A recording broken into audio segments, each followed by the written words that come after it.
Welcome, everybody, to another episode of the Thinking Project podcast, where we interview founders and creatives to help you take the next step in your business by listening to inspired stories of these wonderful founders. I hope you enjoy this podcast and make sure to share it with your friends. Thank you so much for tuning in.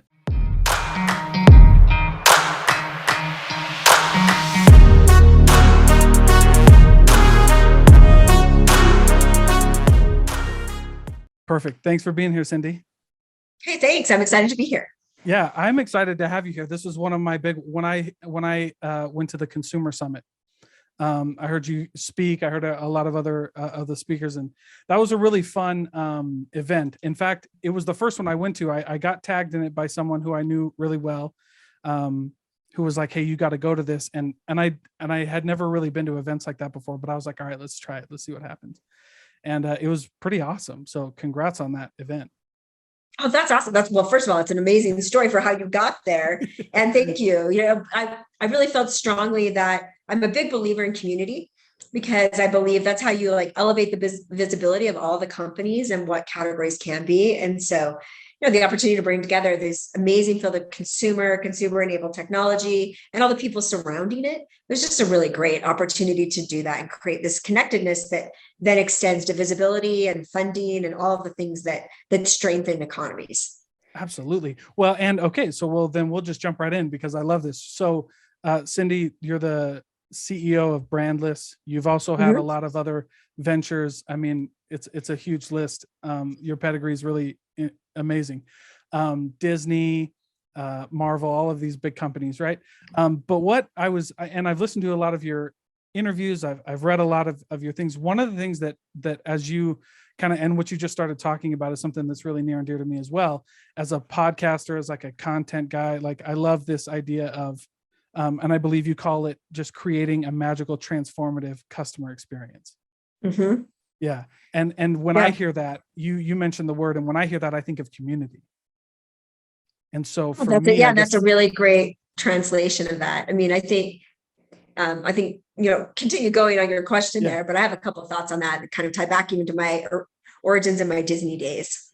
Yeah. And because that's just the most important thing to me. So, like, one of my things, I'm involved with a lot, but I'm a salesman by trade, but I went to school for like accounting and finance, and fell into podcasting because one of the things that I love, and one of the things that I loved about the summit you guys put on earlier, was creating like a tight-knit community, because I feel like we've come full circle in our culture. Like, we started with like the mom and pop on the block, like you were really tight-knit in your neighborhood, and then we kind of, social media let us expand, and now our community, a whole community, was the world, and now we've kind of circled all the way back to like forming really tight-knit, like in proximity communities.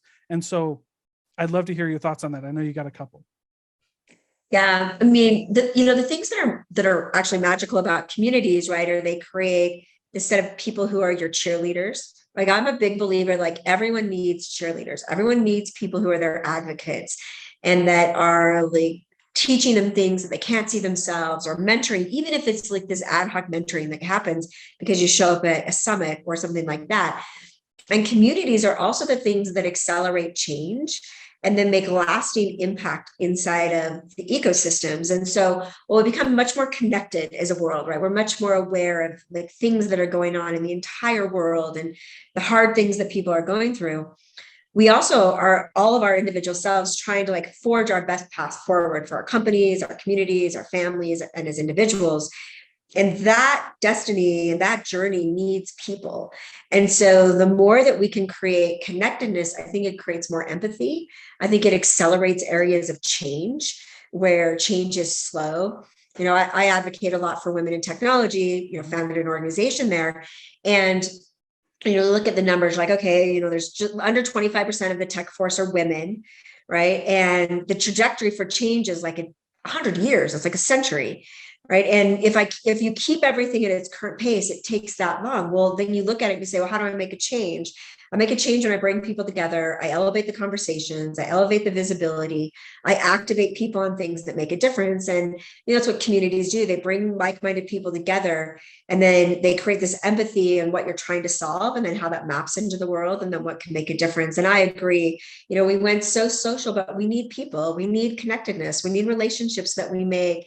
I think COVID made that even more important, because we didn't see people for years, and then come back together and you're like, oh my gosh, I'm so happy to see you as my friend. And I'm so happy to do this interaction. And so I think community and people, they're super important. And when you create magical moments together, you accelerate the relationships, and then you make an impact together. Yeah. So tell me more about magical relationships. I want to dial that in, because people are like trying to figure out how to get this community. I think one of the downfalls of social media was like, we fell into like analysis paralysis of like, how do we actually make community tight knit and possible? So I'm curious to hear your like thoughts and your experience on creating magical moments. Yeah, that's a great question. When I think about like the way that I approach relationships and community, because at the core of community, right, are how people develop relationships and the constructs that you put in place to develop those things. You bring people together around some common like thing you're trying to accomplish, right? That's usually how communities get created, whether it's family communities or neighborhoods or initiatives, whether it's like the consumer industry or the Women Tech Council. All of those have something in common. But in those common safe spaces, I find that you also have people who have all sorts of different views, and that's what makes actually community great. So sometimes community has been so centralized on some like very specific cause that is in one very specific way. My architecture that I think creates magic in community is that there's something that binds you together, some common conversation, but there's room in the community for all sorts of thoughts. They don't have to be the same. They don't have to be the same perspectives, the same life journey, the same other things. It's this appreciation that the diversity of thought, the diversity of people coming in, the diversity of experiences that come to the table, and a general appreciation for them is what garners empathy. And then what develops this deep desire to think about how you make change, because you appreciate all of the dynamics coming to play. And it's totally fine if people don't think the same. It's totally fine if we came from different walks of life. It's totally fine no matter what journey we're on. But what binds us is this ability to say, we can have really great conversations and develop relationships, even though those things are different. And for me, that's how I've always developed community. I'm like, I don't know everything. I don't know what I don't know. Let's come together and create this. And for me, some of this got grounded. So when I went to Disney, my job at Disney was really unique. So it was a department created in Imagineering under Disney Research. And we had all these brilliant PhD and postdocs all over the country, and actually all over the world. And they were solving really big innovation challenges. And my job was, how do you make businesses out of this innovation and spin it anywhere into the Disney company? And I remember in my very early days, I came out of marketing, I came out of product, like technology stuff. So I've developed a lot of products, I've taken them to market. And so, I get Agile, I get Scrum, I get how you like build customer relationships and like how you do that. But I remember one of my very first projects was I was recreating the carbon freezing chamber from Star Wars on a stage in Hollywood Studios. And people could come through and be frozen in carbonite like Han Solo. And of course, I like know Star Wars, right? Like I know why like Han Solo's frozen in carbonite. I got the whole story. Then I remember sitting down with the team as we were developing the experience, and the team's like, he said, it's not just about like that one moment. To develop true loyalty and to develop a real customer experience, you have to appreciate the entire story. Like, what's the story that when someone steps in here, because they weren't Han Solo, like, what's the story they come into? What is the experience that translates to them, that binds them into the storyline that's individualized for them, that allows it to make sense? And if this is a moment in time, the story stays together forever. And so we started to think, and that really changed my like perspective about what it means to create like meaningful, deep, and truly magical relationships. It's not about a moment. It's not about a tagline. It's not about a promo. It's about fully immersing someone in a story that's transformative, even if it's a moment of time that lasts with them forever. And that's what you also do when you do community, right? It lasts with someone forever because it was so impactful. And it can be a 10-minute experience, and it can also be a lifetime. but Yeah. something creates that magic because it's deeper than a marketing slogan. Wow, that's so cool. That, I mean, like, I'm so glad that we brought that up, because for me, like 2 weeks ago, that would have gone right over my head. But I was doing some research, and through these like podcast interviews, I had read somewhere like two things, right? Like one of my old guests, my previous guest said, no customer wants to be part of your marketing strategy, but they want to be part of your story. Right. And then I had another mentor tell me, like, good writing is being understood and great writing is the reader feeling understood. Right. And so just hearing you say that is just like, that just puts the icing on the cake for me, because it's not about these moments. It's about like buying into the whole idea. Right. Yeah. Because yeah, I know who Han Solo is, but Star Wars isn't my favorite. I know I might get tagged for saying that, but I know I have friends where that's like some of their favorite things, and it's not about one thing. It's like That's you're right. saying, right? That's right. Exactly. It's just as a funny side story. So when I was like, oh, you're right, I have to know the story. Like, how am I helping people become immersed? I had to learn, like, I went to every, like, there's a Wikipedia, right? From the Oh yeah. Wookiees from, right? So it's like, I got all the Star Wars language. And so I'm like, oh no, I better go learn, like, why did the carbon freezing chamber come about? Like, what's its history? Like, what's Oh the yeah. story that it plays out? Like, why would someone get here? So I know way more about Star Wars than like a normal person, all the backstories from like all of those people. That's so But cool. it, to your point, right? It gained for me this appreciation that it is about immersive, transformative experience that reach into the emotional connectivity of humans. So from that point in my career, that's just been my approach to developing those. The company that I built after I left that was all about transformative. The next company I built, we actually built a storytelling platform that was thinking deeply in all spaces about any relationship you have with a consumer brand. How do you transform that? How does technology enable that? But at the core of it, it's about customer. And it really took me to the space of, you don't do marketing for marketing's sake. You do it because you're creating a relationship, and it can be very technical products that do the same, right? For whatever reason, everything that someone buys, right there, I mean, maybe like our, spontaneous purchases of the cash wrap aren't quite there, but they still do something. We buy them because of some identity they're helping us create or some need they're fulfilling, and we'll repurchase them because of the connection we feel. Yeah, I love that. Okay, so here's my question then, because now we're getting into like storytelling. This is something that I'm learning about right now, and I feel like I'm in the beginning stages. But for you, and then I, of course, I want to talk about your nonprofit, Women Tech Council. Yeah. But right now, like, how do you? So you work with businesses, right? You create these businesses from really technical to maybe like where story is the main point, right? How do you, when you advise a business or when you look at a brand or something, how do you drill the importance of storytelling into a brand, even if it's like, because that's my thing. I talk with companies and I'm like, no, like, what's the story? Like, why are we doing this? Like, customers don't care about the problem they solve. They want to see it in their head how it solves their problem, right? They want to like put themselves in that experience. And then I get pushback all the time that's like, oh, well, it's really hard to tell a story behind this and blah blah blah. So I'm just curious, like, and I'm going to use the word, but like, how do you sell storytelling to a company? So there's a couple of things that are true just from like the business level perspective. Keeping a customer is always cheaper than getting a new customer. So there's not one business person on the face of the planet will disagree with us, right? So we spend all this money to acquire customers. So if you think about it from like this very pragmatic perspective of you're building a company, your company relies on customers. It is always cheaper to turn people into advocates that then become referrals and repeat customers. If those things are true, then the elements of what makes up repeat customers and advocates, like I've worked with thousands of businesses in the Goldman Sachs 10,000 Small Business Program. 90% of those businesses tell me their best lead gen source are referrals, right? So this is just what the business is, right? It's from these networks that we create. It's referral.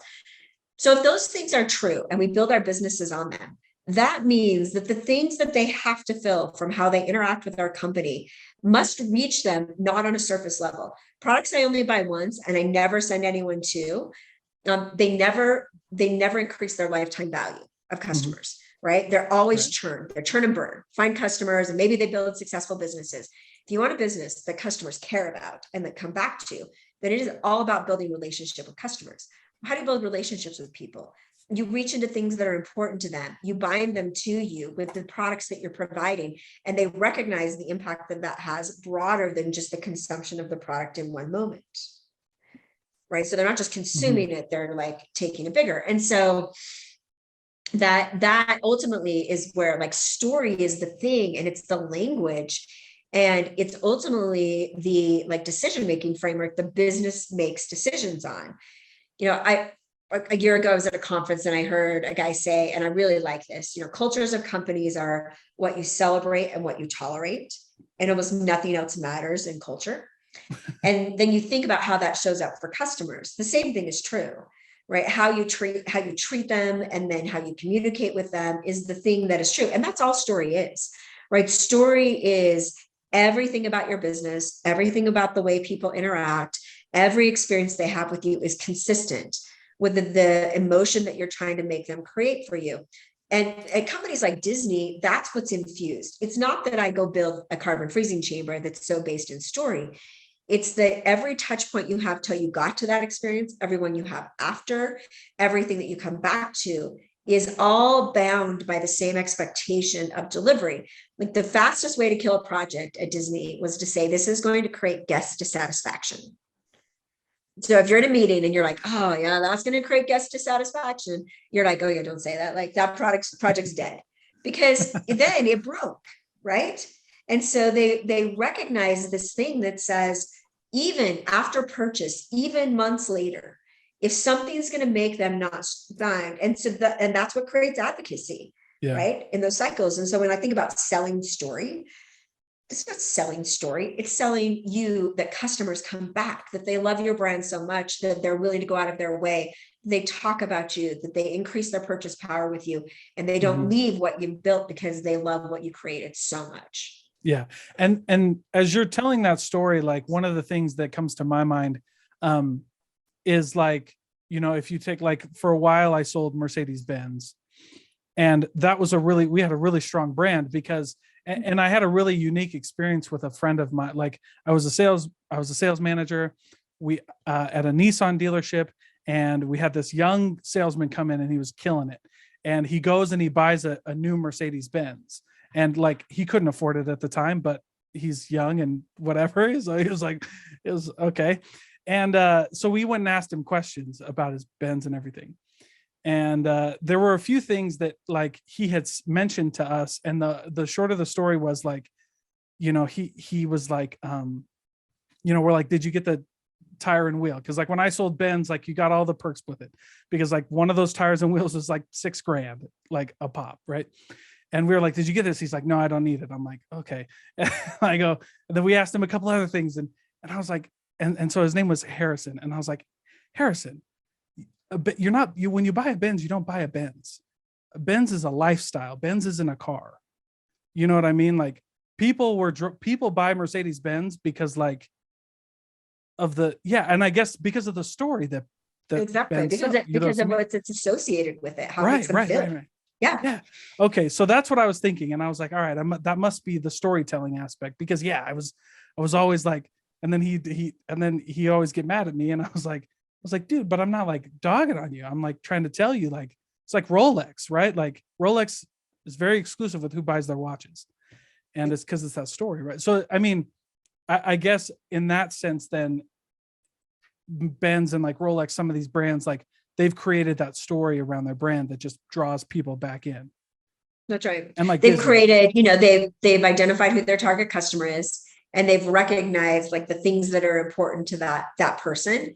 And then they are consistent in their execution, not just in marketing, but in customer experience, in their promotion capability. And typically it translates down even into how you think about return policies, or how you think about, every aspect of your business is tied to, because, you might have someone who has a great experience with the product, but then if they call your customer support, or, they have a return and it's a crappy experience, it actually eliminates all of the goodwill you created.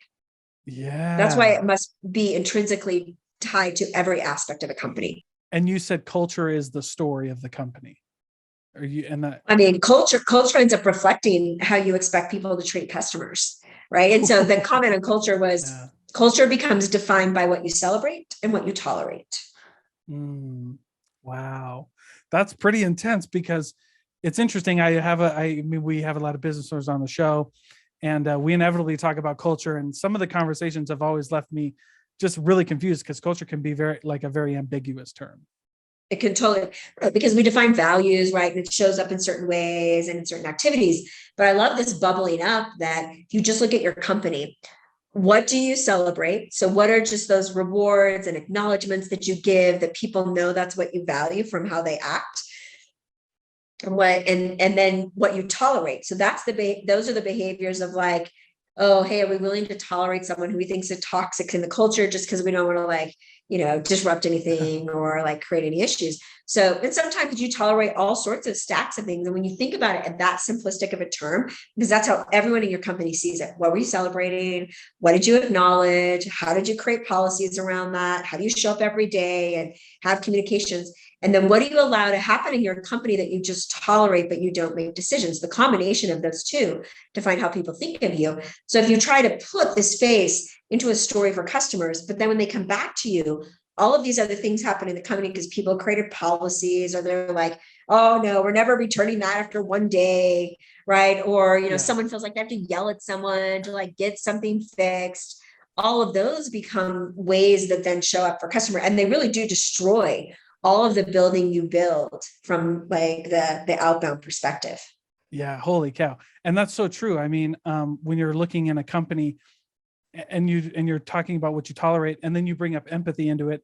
I mean, empathy is not, and from all the research that I've done and all the times that I've had to learn about it, is not like a woo-woo thing, right? Like empathy means like drawing very dark lines on things, Yeah. And having very clear boundaries. And so I think that allows you to be, when you look at culture through that lens, like you're talking about, it allows you to be very empathetic with customers and people inside the company. Exactly.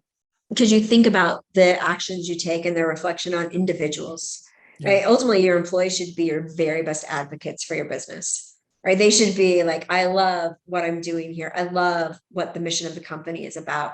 It's been one of the cool things about building Brandless is it's a mission-driven company. And so companies that we acquire, like that's really important to them. We find these amazing like-minded entrepreneurs. And then inside of the company, it's the same. Like we all believe we're building something that's meaningful, that makes a difference, that helps individuals and the planet better. And that binding conversation, right, we hope directs like everything that we're doing, because it's some common framework of we can make a difference through our collective efforts.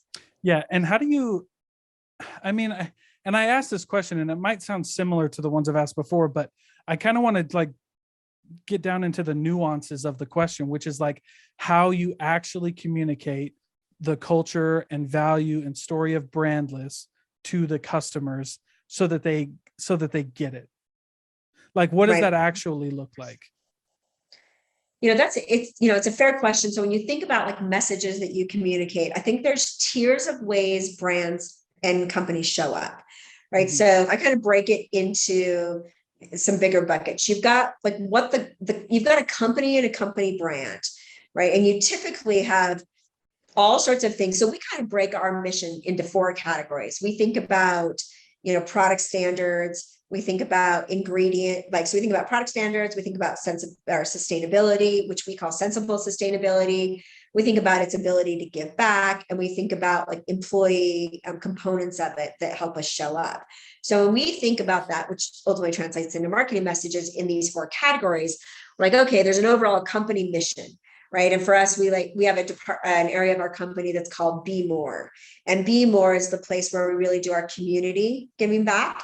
And then we actually don't have like only one thing that we do. We really try to find ways that our products help needs of communities. So a few months ago, when the Afghan refugees were coming in, the Afghan refugees were landing at the airport and they literally had nothing.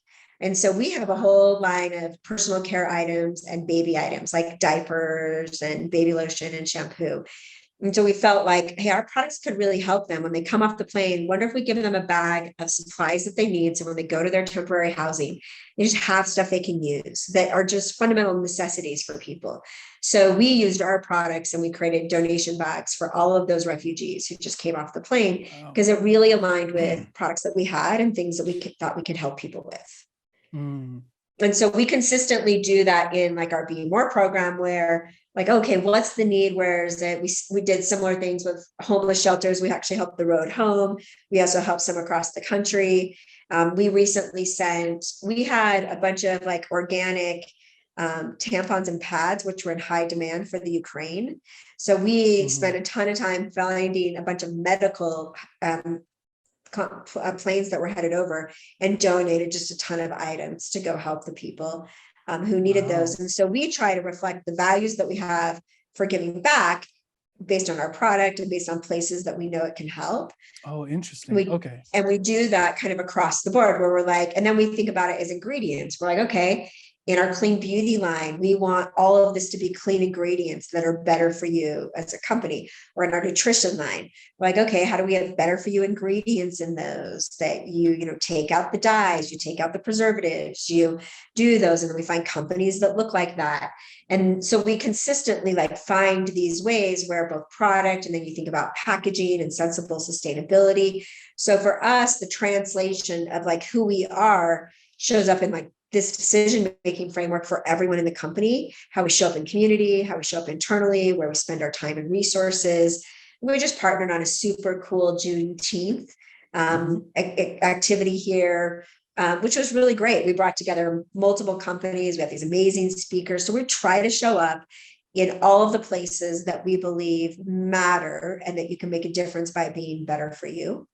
And we do that on, levels of engagements like that in community, product donations, activities we like our companies, and then even product decisions, right? All of our marketing group, they're thinking about, okay, how do we talk about these products with that? We have these, they're not paper lines, but they're, kind of like product paper lines, but they're made out of bamboo and sugarcane because they're both fast growing renewable ingredients. Yeah. And so then the marketing will end up talking about how important those types of ingredients are to the planet in general.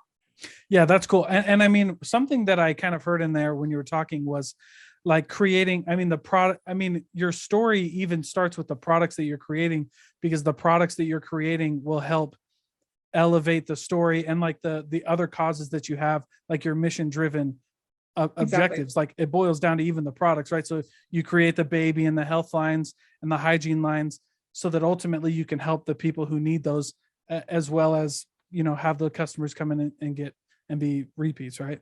And exactly. It ties the whole thing together. That's cool. And even companies that we acquire are that way, right? We're always looking for companies who are mission driven, and if we find them, they absolutely want to become part of what we're doing.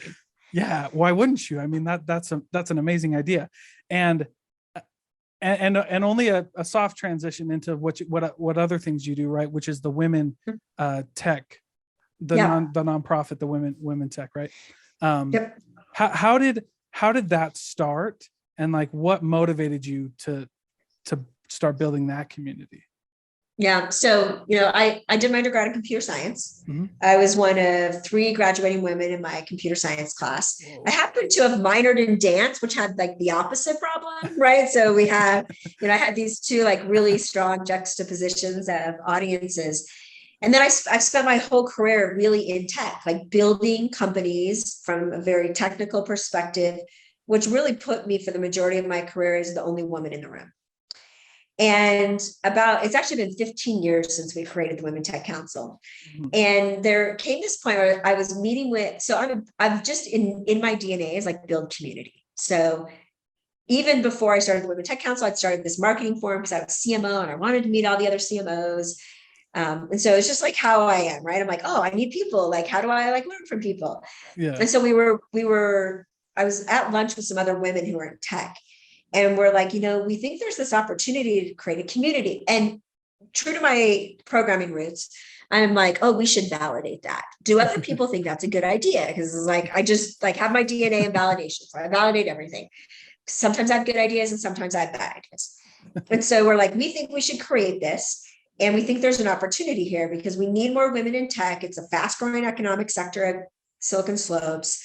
How do we do this? So we're like, oh, let's go validate. So we pulled this big executive group together of like 60 people. But before we did that, we went to government, venture, companies, universities. Whoa. And we're like, we think we're going to do this. Will you support it? And we kind of rolled out what we thought. And resoundingly, everyone came back and said, really ground yourself on the economic impact of women in tech, because it's all about building, this economy that strengthens and bolsters future generations.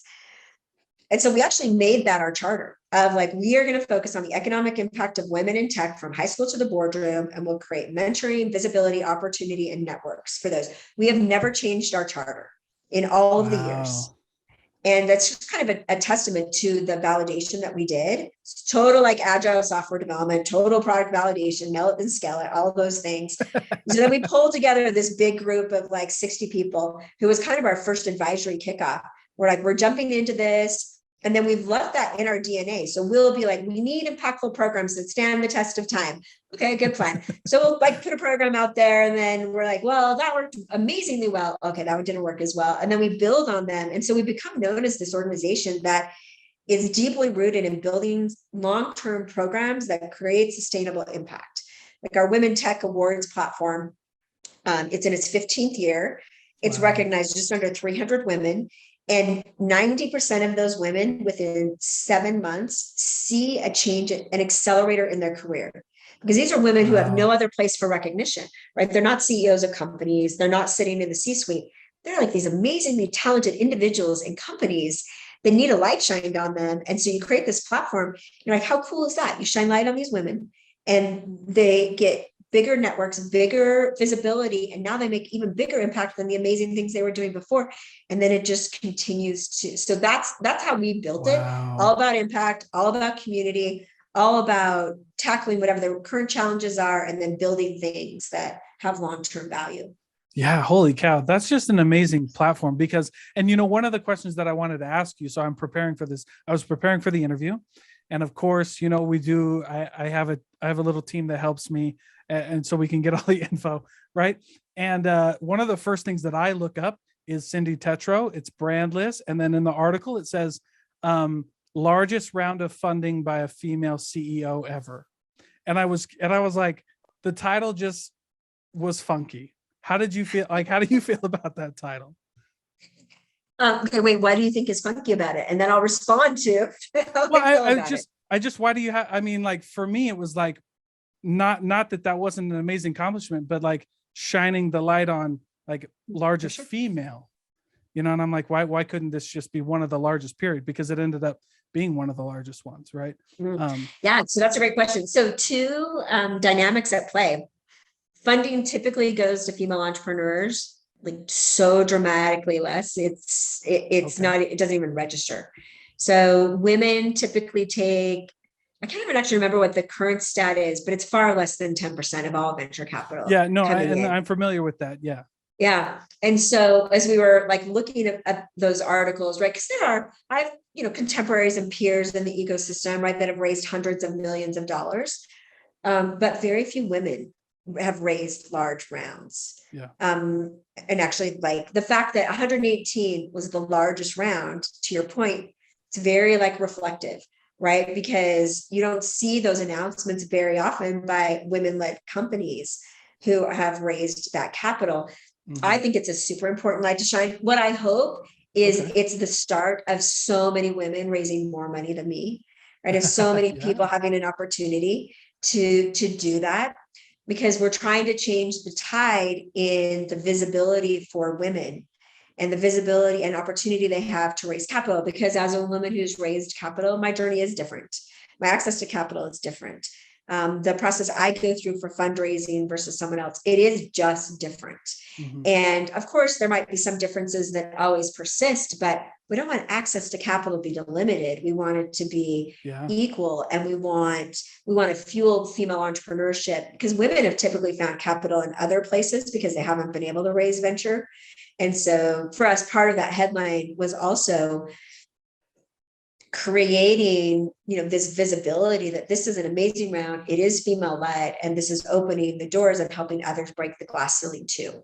Okay, I like that. And thank you for answering that for me, because I'm learning, you know what I mean? And I think that, so the way that you put that, I think that then that's the perfect headline. Then that's perfect, because I was talking with Susan Peterson, the CEO of Freshly Picked. We had a similar conversation. I'm like, what needs to change then to get more visibility? And I guess it's to one of the things is to your point here, which is like put more headlines like that. Like you can actually raise hundreds of millions of dollars as a female-led CEO. And by the way, I thought it was, I mean, pardon my French, but I thought it was badass on that. And not only because not only that, but like Brandless, you think about the brand before you were appointed as CEO, right? Like they were bankrupt, basically. They were out, they were down and out for the count, and you come in and resurrect it like that. That's a huge deal. That's baller. That was cool. Thank you. I mean, feels like that some days. Yeah, I know. I mean, you go through all of this. So one question that I like, that I like to ask, and that seems kind of weird at first, but I try to interview lots of like high profile guests like yourself, right? And you go through all the interviews. There's hundreds of interviews, and I always get a little, you know what I mean? I always get a little like, oh, what am I going to do differently? But the question that I always like is, you do all of these interviews. You go through Brandless, you go through all these companies. Was it one of your companies, the first like 3D like as a service, right? Yeah. That's so cool. But you do all the interviews, you do all the podcasts, and I'm extremely grateful. But like, I guess when you're doing all of these, what is the main message you hope to get out there to like the audience? And like, I mean, what's your mission driven purpose, I guess? I think as I've like gone through my career, I believe one of the missions that I constantly embark on is two things: trying to be someone who's like leading the way in breaking the glass ceiling, so other people have better opportunity than I had along the way. And second, working to be a role model to show others that they can do amazing things, whatever they want, despite the obstacles that they might face. And really being a voice for all of that, right? I want my legacy to be someone who made a difference, because not only did I talk about things, but I actually did things. And in doing things, it was less about me and more about others. Yeah. And it always comes back to like those, and I love asking that question, because I never get the same answer. And I don't know if you probably gotten that question, because of course I don't have time to go through all of the hundreds of interviews you do. It's a great question. It's a great question, right? Because it's very reflective. And I would say that at different stages in your life, it's probably different. Yeah. Right. About what you're trying to do. Yeah. And I don't know, the world just needs people who are good, who are trying to do good things, who are lifting others, and who are willing to spend time in their life making the world better for the people who come behind them. Yeah, that was one of the things for this podcast. It started out as a networking thing, and kind of evolved into this way that I'm like pretty cookie cutter, like sales guy. I do, you know what I mean? Like there's not a whole lot that I offer, but one of the things that, and glad that we talked about community and storytelling so far, because the only thing that I have that I love to give is like the platform, right? Like bringing out voices, because it's just, I mean, a lot of people do it, but the more that you can get your message out there to people, the more backing you have and community you have.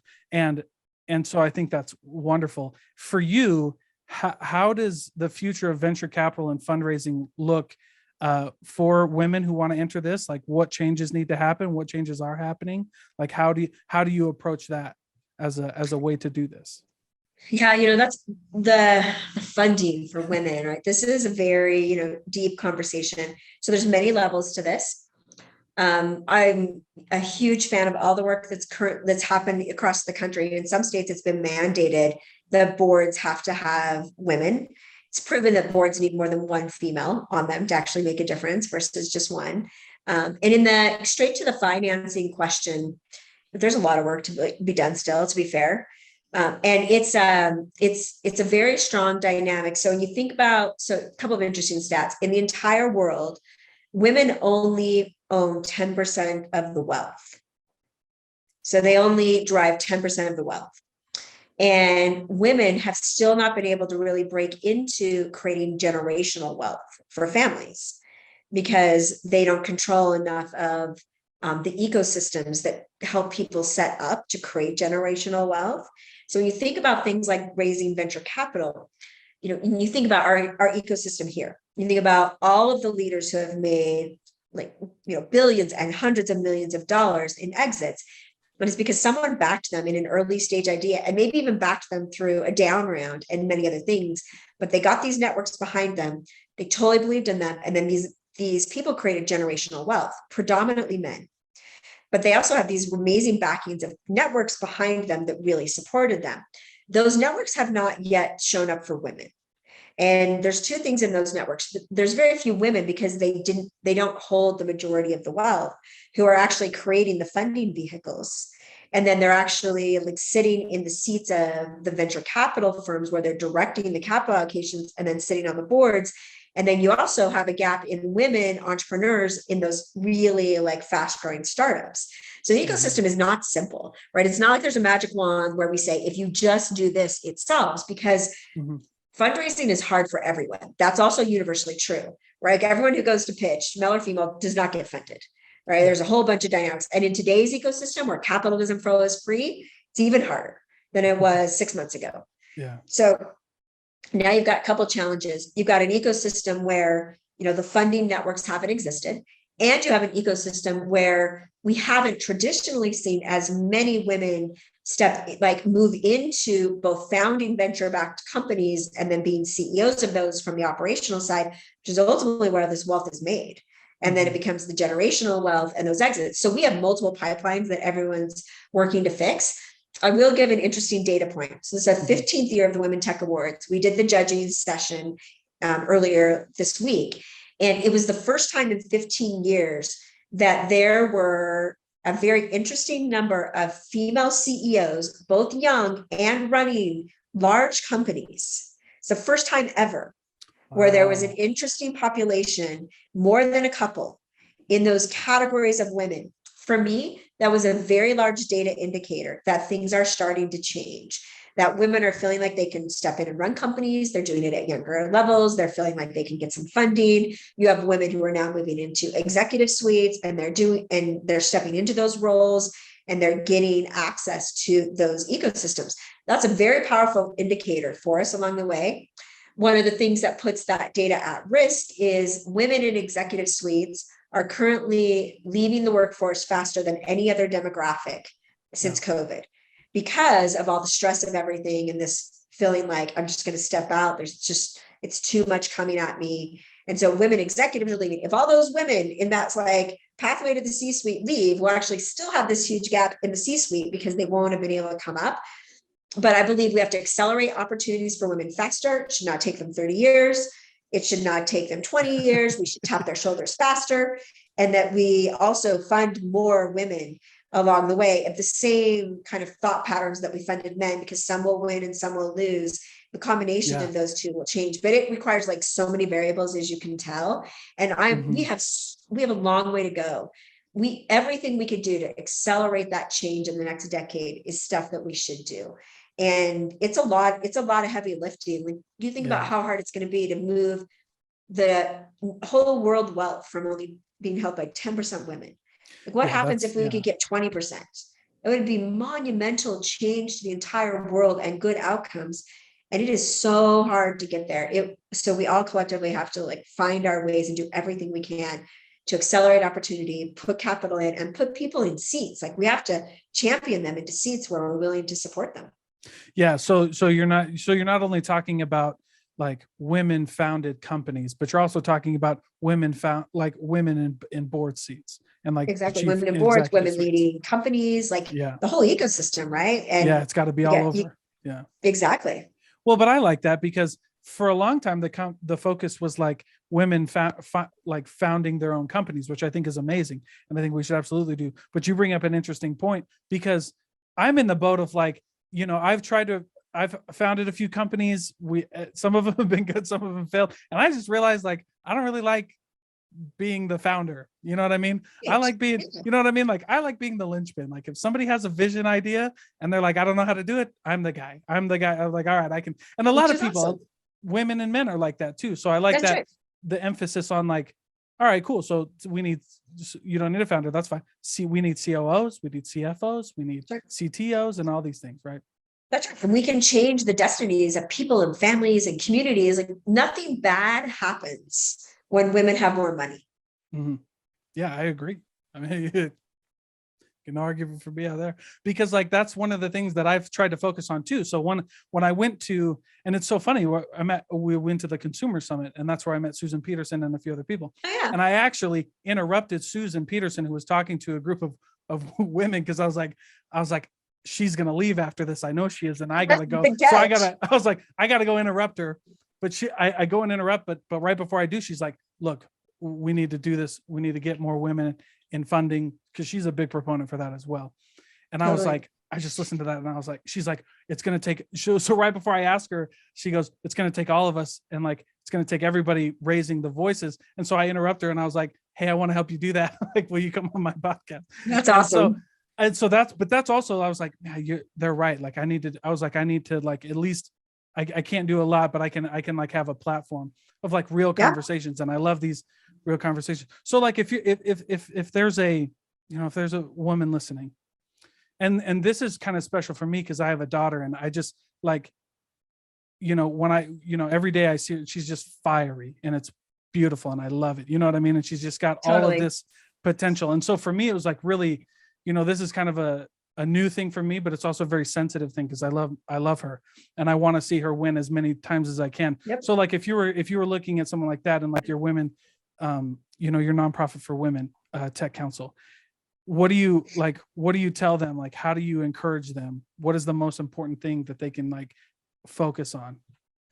If there is one, I mean, I know there's many, but Yeah, totally fair there. So I'll tell you kind of a story, and this is how I think about how we make change.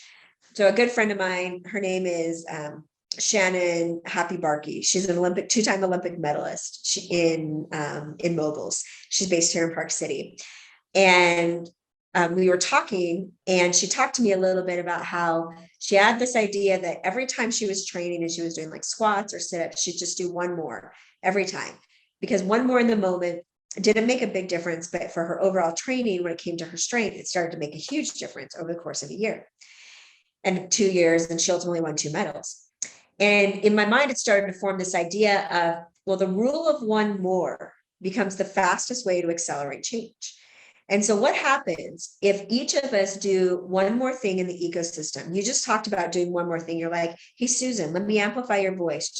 I'll do one more thing for you. I'll amplify your voice. But this translates to everything we do. And I've really reflected on this idea over the last year and tried to implement it with high consistency. wow. Like, what happens if I put one more person in this networking event that I got a VIP invite and I take someone who doesn't have access? What happens if, instead of just bypassing that email that's like, hey, we're looking for someone like this, I actually think like, oh my gosh, I've got one more person I can send in to meet you.